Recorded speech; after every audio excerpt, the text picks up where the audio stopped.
opposition bi liñ duy taxaw di xaar mooy ñu daal di criminaliser wàllu góor jigéen ba ñu mën a jël combat bi porter ko à l'international diaboliser le régime actuel waaye ñoom facteurs yooyu yëpp tenir nañ ko en compte ba tax ñu daal di durcir li nga xamante ne nii moom moo di délit bi mu daal di nekk. oui xam nga il faut dire une chose c'est-à-dire man jàpp naa ne débat boobu sax c'est de la sémantique maanaam débat wu ay mots la criminaliser pas criminaliser tey criminaliser wuñu mais ku ñu tëj 10 ans daanaka yow peine criminelle lañ la tëj. effectivement. effectivement. voilà donc ku ñu tëj 10 ans peine criminelle lañ la tëj tey. y a des choses yu ñu criminaliser ci réew mi vérifié wuñ ko ne bu ñëwee ci juge tëj ko mënoo ko tëj lu gën a néew 5 ans. waaw ci sàccum jur gi xam nga dañ ko criminaliser. amul loolu. amul verrou boobu. ci viol bi dañ ko criminaliser amul verrou boobu mais bii dañ ci def verrou boobu.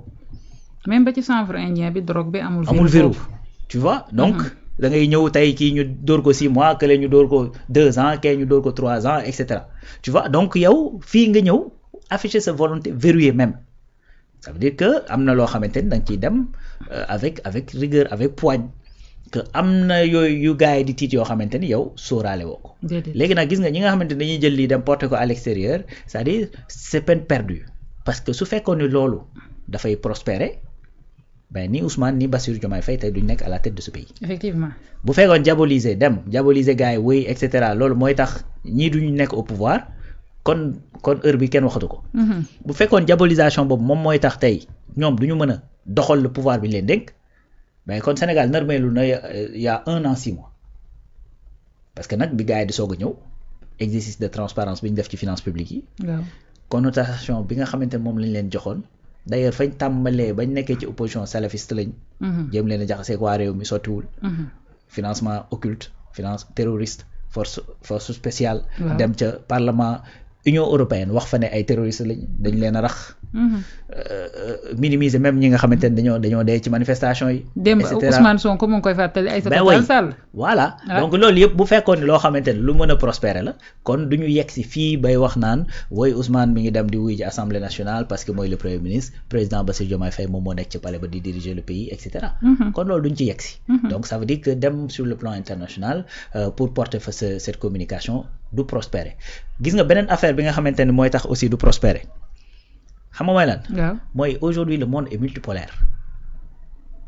le monde aujourd'hui est multipolaire qu'est-ce que ça veut dire c'est-à-dire àddina gis nga dafa am benn période bu ñuy nekk di dund boo xamante ni c'est la géopolitique qui définit daanaka lu bare ci àddina mooy mës a définir sax qu'est-ce que ça veut dire. aux États-Unis présentement nii boo fa demoon nga ni da ngay plaider la cause des homosexuels ci kan nga koy wax. Donald Trump bi nga xamante ne moo génne ci documents yi ne leen fi mu toll nii ay x ak ay genre ay kii ak yooyu amatu fi c'est-à-dire 2 sexes moo fi am soit tu es masculin soit tu es féminin. alors que tu avais la possibilité de choisir même dans l'armée mu jël ci ay dogal li nga xamante ne mooy système de santé privilège yi ñu leen defalaloon ñoom transgenre yeeg ñoom it góor jigéen yeeg ñoom it seen. mu dindi lépp foofu ngay dem pour plaider ko. moo ma jaaxal. en Chine xam nga dafa dem di plaider ay affaire de góor jigéen. déedéet. wala Japon ak ñoom it seen. c'est-à-dire le monde asiatique sorewuñu trop seeni culture avec les cultures africaines sunu culture yi ñor fii. c'est que góor jigéen la kenn bëggul. voilà donc y a que l'Europe. la vieille Europe là moom moo nekk di promouvoir yenn valeurs yi nga xamante ni c'est des contre-valeurs même en Russie Michael Scofield mi nga xamante ni moom moo nekkoon ci Prison Break am invité nañ ko fii. ay cérémonie fële ci Russie daf ko décliner ne du ma dem parce que réew moom dañuy xeex affaire de góor jigéen kon loolu aussi leer na. kon boo demee vers l'Occident ci kan ngay dem Europe boo demee ci Europe léegi nga yàq fa deru Sénégal wax yàq fa deru dirigeant yi ban impact lay am ci Sénégal. bi nga xamante ni fu mu toll nii li mu bëgg mooy génn ci ay loxoy Europe collaborer avec tout le monde mais fexe mënal boppam. effectivement kon boo ko defee itam. en vérité ça sert à rien. peine perdue la da ngay yàq effectivement sa deru réew yàq sa ay deru dirigeant du tere li nga xamante ni moom la ñu war a def danañ ko def. loi bi danañ ko yóbbu à l'Assemblée nationale danañ ko voter et ñi ngi xaar opposition bi ñoom ban taxawaay lañ ci taxaw. ndax dañuy abstenir ndax duñu abstenir danañ ko voter wala duñ ko voter et cetera. yàgg nañu abstenir ci lu voilà mel. donc su boobaa dana gën a fës kan moo ànd ak durcir les peines ak kan moo ànd ak. jàppale fii ñi nga xamante ni ñoom ñooy góor jigéen ñi te bis buñ ko voté woon ba ñu dem tey jii par extraordinaire on change de régime on verra ndax régime boobu bu ñëwee da koy dindi wala du ko dindi.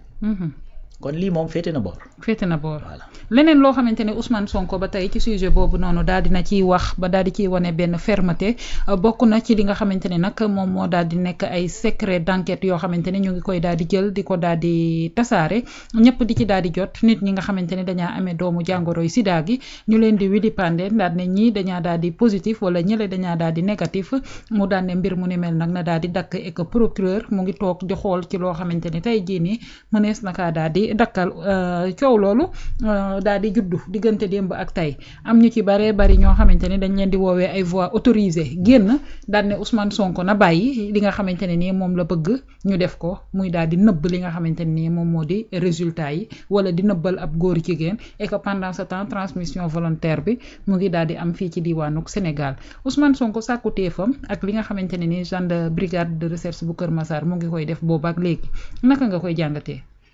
waaw bon déjà brigade de recherche Kër Massar xëy na du ñoom sax ñoom ñooy kii loolu ndax journalistes yi ñoom ñoo am seeni pexe. donc xëy na du génn xam nga voilà fexe ba nga xamante ni danañ décrocher yenn kii muy benn deuxième chose mooy. man Ousmane li mu wax dama ci jàngee deux parties.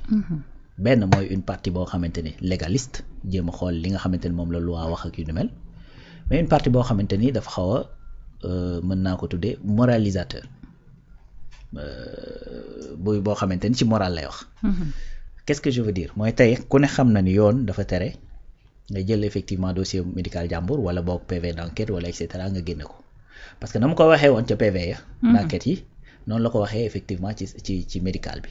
donc loolu bu ci yemoon rek man dama naan préoccupation bi c'est uniquement légal. donc ndax loi permettre na mu génn wala mu bañ a génn léegi lu loi permettrewul nag même su fekkee li nga ci jublu daa nekk defar. c'est-à-dire loi permettre ko n'est-ce pas. donc mi ngi mel ni comme tey koo xamante ni gis na ni président teg na benn acte naqari na ko jàpp na ni il faut mu wax dëgg lu baax la. mais mu waxee ko noo xamante ni xëy na daa dépasser les bornes ñu téye ko pour ay paroles outrageuses. donc. sur le plan légal xëy na rappel boobu la doon def mais par contre li nga xamante ni man bon d'accord ma ci mooy dafa kii bi dafa glisser vers effectivement l'aspect moral mooy seen njaboot gi nga xamante ñoom la ñuy exposé et cetera ki demee noonu. mais njaboot gi en vérité ka dem taxawaalu ji ba lii ko dal ko génnee ci wàllum ngóor jigéen ak ñoom it seen. c'est-à-dire il est le seul et unique responsable. de la situation bi nga xamante ni moom la sa famille di dund.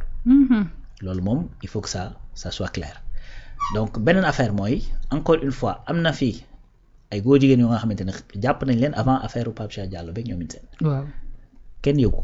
déedéet mais cette fois-ci lii différence bi mooy dafa am la question de la transmission volontaire du VIH/Sida léegi nag loolu moo tax affaire bi gën a jël benn ampleur bi.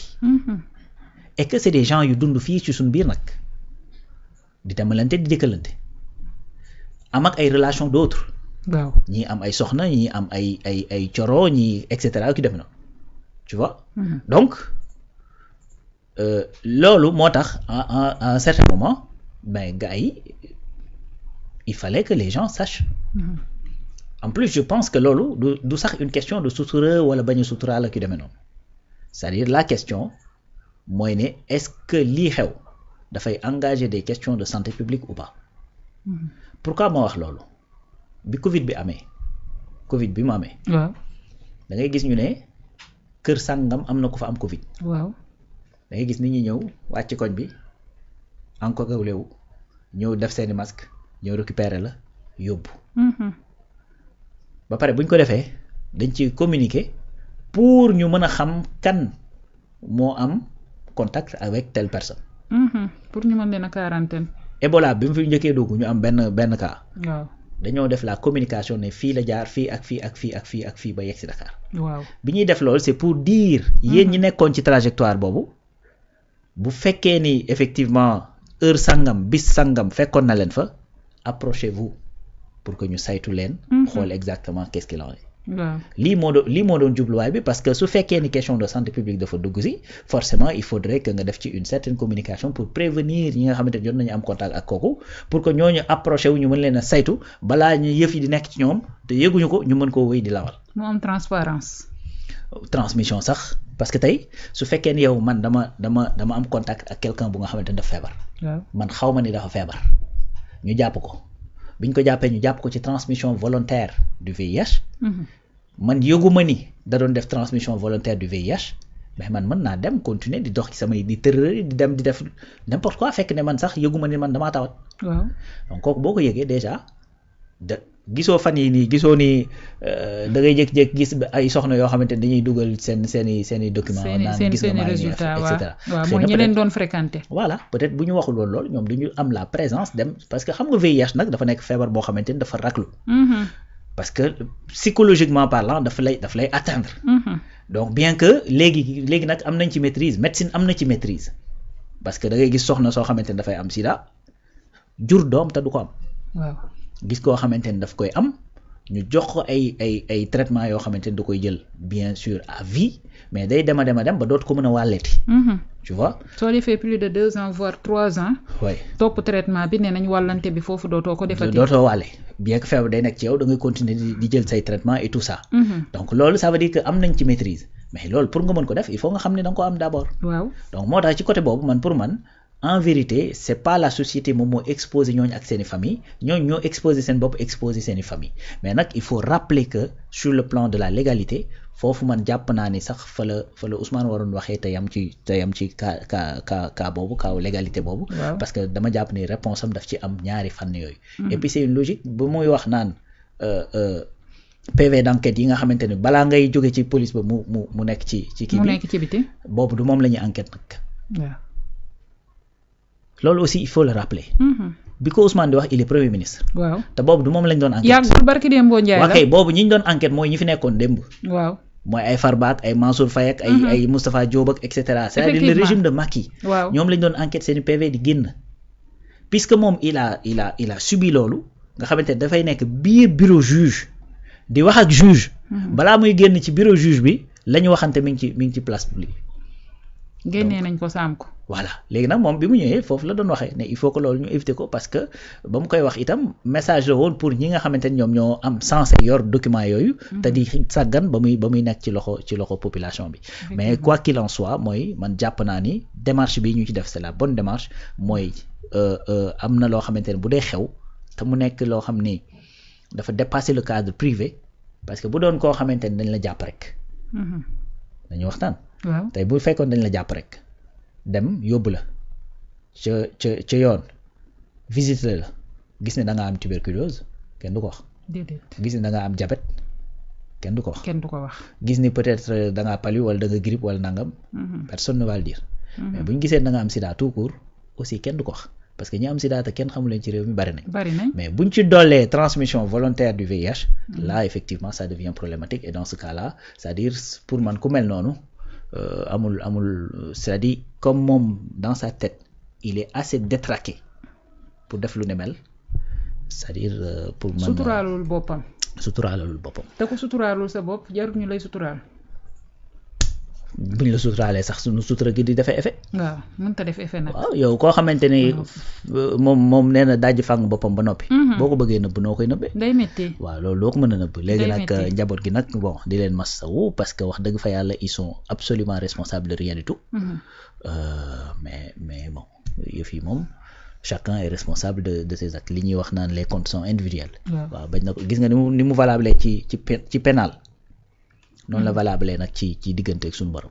effectivement waaw nit ku nekk li ngay def da nga koy fayeeku du ko fay effectivement say njaboot mais malheureusement comme ñun ay nit lañ psychologiquement dafa am noo xamante ni mën nañoo atteindre dañuy rus dañuy am gàcce dañuy am lu ñuy neex dañuy am lu ñuy naqari c'est vrai famille yi moom ça doit être extrêmement dur sur seen doom yeeg yu ni mel.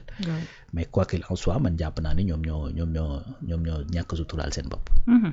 ñuy calculer tamit ñi nga xamante ne demandé wuñu dara te ñu daal di toog rek ñu daal di leen koy wàll ñoom tamit seeni famille dañaa daal di nekk ci li nga xamante ne moom